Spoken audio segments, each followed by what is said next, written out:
Generally, I don't worry about macro stuff.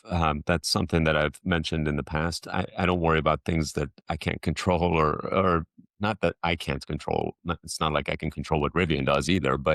Um, but on the macro side, if the price of oil comes down and temporarily or even permanently for in some way, let's say gas prices are down 25% over the next few months, and they just remain lower. Um, the question becomes: is that going to affect EV adoption over the next decade or 2 decades or whatever? And in my view, no, that does not affect it. EVs are just significantly better cars in every possible way. You just take them in for maintenance a lot fewer times. In fact, in a typical 3 to 5 year ownership, you might not ever take it in for maintenance except for maybe tire changes. You don't change your brakes because you have regenerative braking that is charging your battery. Um, you don't have oil to change. You don't have as many moving parts, so the cars break down a lot less. EVs are just better vehicles all around. And that's true for Tesla. That's true for Rivian. It's true for other EVs as well. So I think that transition to EVs will continue. And in my opinion, it's sort of like a foregone conclusion. The only question that remains is whether it's going to be a 10-year transition or a 20-year transition from today, right?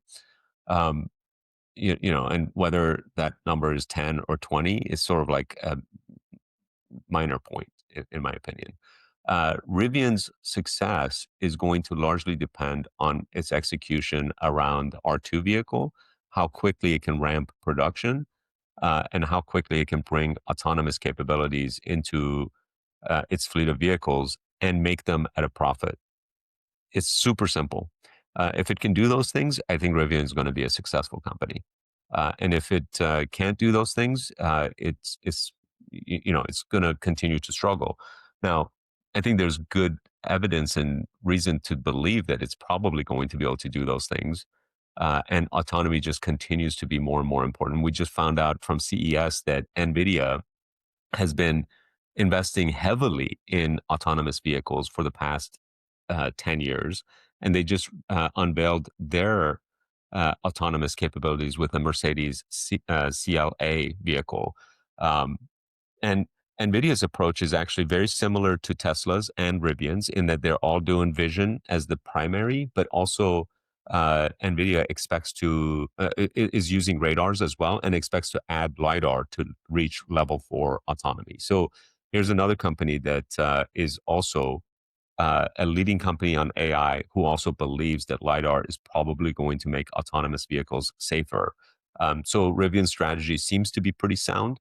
At this point, if I was a betting person, if I was like building autonomous vehicles myself, I would rather be betting on safe than sorry and building LiDAR into my vehicles in case that makes vehicles Especially that the safer. sensors are so much cheaper now. Like, That's worst right. case scenario, you could always turn it off if it's not helping. Exactly. You could just ignore the LiDAR or, not use the input from LiDAR. And you've wasted $200-300 per vehicle.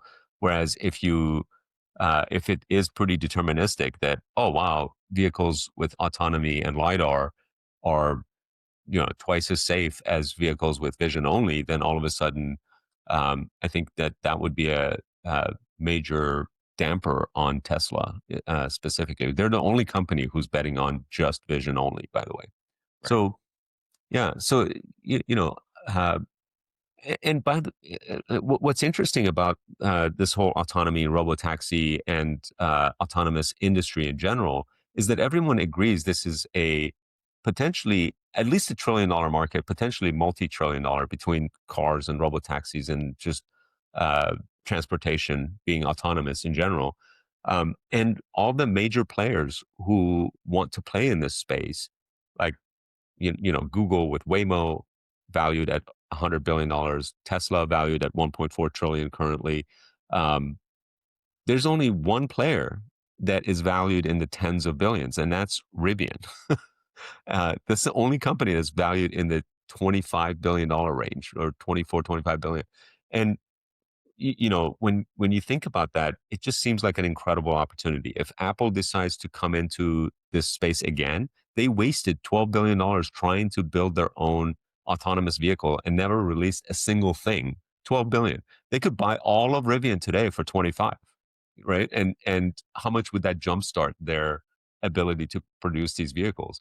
Um, it just seems like a no-brainer. And Google could potentially try to acquire them, or Amazon could potentially try to acquire them. So a view on Amazon already like owns a lot of Rivian shares. that's right, that's right. But if they decide to get very serious about the autonomous and robotaxi space and compete with Tesla, you want to be able to own the entire stack. And um, no better way to do that than to buy an existing company that has already got all the pieces of the puzzle there, and then just focus on scaling those pieces of the puzzle. And to a company like Apple or uh, Amazon or Google, $100 billion is nothing. So that would be a 400% premium over Rivian's current stock price, right? So Right. um, that's the way I look at it, and I'm not worried about my Rivian investment from that standpoint.